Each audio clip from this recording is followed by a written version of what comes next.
প্রিয় দর্শক, এখন আওয়ামী লীগ বনাম ডিবি হারুন, এরই মাঝে চলছে দ্বন্দ্বটা এখন চলে আসছে একটা অডিও ক্লিপ আমার কাছে। আমি আপনাদেরকে অডিওটা এখানে শোনাবো। ছাত্রলীগ নেতা বলছে ডিবি হারুনকে আপনি যদি সেই সমন্বয়কদেরকে গ্রেফতার না করতেন তাহলে শেখ হাসিনা পালিয়ে যেতে হতো না। এই বিষয় নিয়ে তাদের মধ্যে যে কি কথা হয়েছে সেটা আপনাদেরকে একটু শোনানোর জন্য আমি চেষ্টা করছি। আমি প্রিয় দর্শক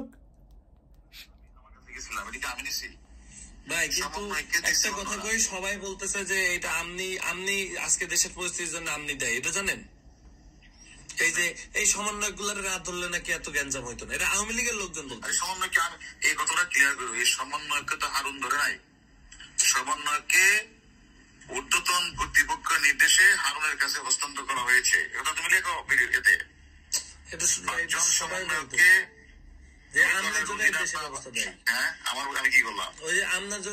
এই দেশে আজকে সমন্বয়কে এই যে আমি না ধরলে এগুলা করতো না তাই বলতেছে। আরে গাধা, এই সমন্বয়কে তো আমি সমন্বয়কে আমি ধরলাম। ধরার পরে কি এনে কমিশনার, আইজি, সচিব, সব প্রধানমন্ত্রী ছিল না? তাহলে ছিল, সবাই তো জানতো না? জানতো তো অবশ্যই। তাহলে এই কথাটা আমাকে বলতেছো কেন? আমি বলতেছি, প্রশাসন বলতেছে। না, তুমি গ্যারান্টি লিখে দিও এই সমন্বয়কে, মানে স্বরাষ্ট্রমন্ত্রী, লেখকগুলি স্বরাষ্ট্রমন্ত্রী, সচিব, আইজি, এসবি চিফ সহ অন্যান্যরা, এবার লিখে দিও অন্যান্যরা সম্মিলিত সিদ্ধান্ত ক্রমে এদেরকে ডিবির কাছে হস্তান্তর করা হয়েছে সেফটির জন্য। শোনো, আমি হারুন যদি একবার চট দিতাম তো ডিবির হারুন আমাদেরকে পিটাইছে। আমি ওদের সাথে ভালো ব্যবহার করছি, ওদের বাপ মাকে ডেকে না আমার লোক ভাত খাওয়াইছি, ওদের এনে ভাত খাওয়াইছি, ওদের বাপ মাকে ভাত খাওয়াইছি। অর্থাৎ মানুষ আশ্বস্ত হওয়ার জন্য দেখো ডিবির হারুন কত ভালো বিহেভ করতেছে, এটার কথা আর কিছু না। আমার উদ্দেশ্য তো এটা ছিল, যে আদেশটা দিচ্ছে আদেশটা পালন করছে।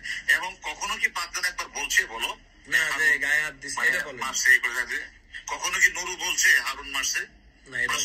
তুমি তো আমার চিনো।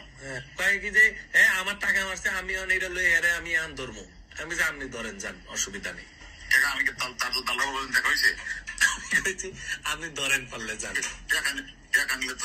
তোমার দিয়ে দেয়, তোমার কাছে দিয়েছে না? আমার বালের লোক দেখা হয়েছে আমার কাছে, আমি তো দিচ্ছি।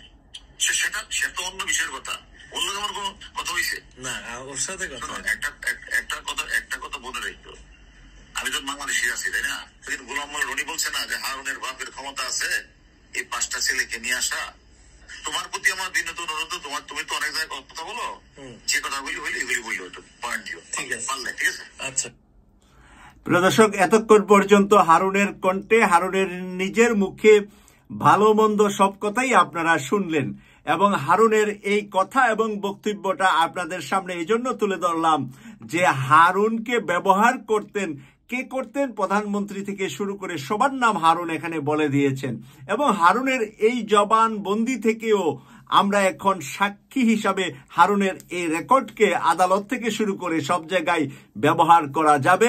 এবং ইউকে কসবা টিভির সাথে সবসময় যারা অনুষ্ঠান দেখছেন তাদের প্রতি কৃতজ্ঞতা প্রকাশ করে বলছি যে আপনারাও চাবেন যে এই ভিডিওটা সর্বোচ্চ সরকারের প্রশাসনে যে যেখানে আছেন তারা ছড়িয়ে দিতে, যাতে করে এই ভিডিওটার মধ্যে, এই অডিওটার, এই বক্তব্যের ভিতরে হারুনের কাছ থেকে যে তথ্যগুলা পাওয়া গেল যে এই নিঃসঙ্গ হত্যাকাণ্ডের সাথে সরাসরি প্রধানমন্ত্রী সহ, স্বরাষ্ট্রমন্ত্রী সহ, সচিব সহ সবার নাম এবং পুলিশের আইজিপি সহ সবার নাম এখানে কিন্তু হারুন বলে দিয়েছে।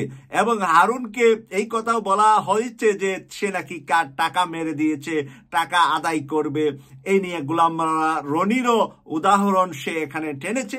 সব কিছু থেকে আমরা পরিষ্কার যে বাংলাদেশের এই ধরনের কিছু কুলাঙ্গার সন্তান জন্ম নেওয়ার কারণে আমাদের হাজারো হাজার সন্তানের জীবন গিয়েছে। তাদের এই বিলাসী জীবন এবং বিলাসী চিন্তা মগজ থেকে আজকে বাংলাদেশকে এই জায়গায় নিয়ে এসেছে। আমরা আশা করি যে ডক্টর মোহাম্মদ ইউনূস স্যারের মাধ্যমে এই কুলাঙ্গারদের সঠিক বিচার বাংলার মাটিতে হবে ইনশাআল্লাহ।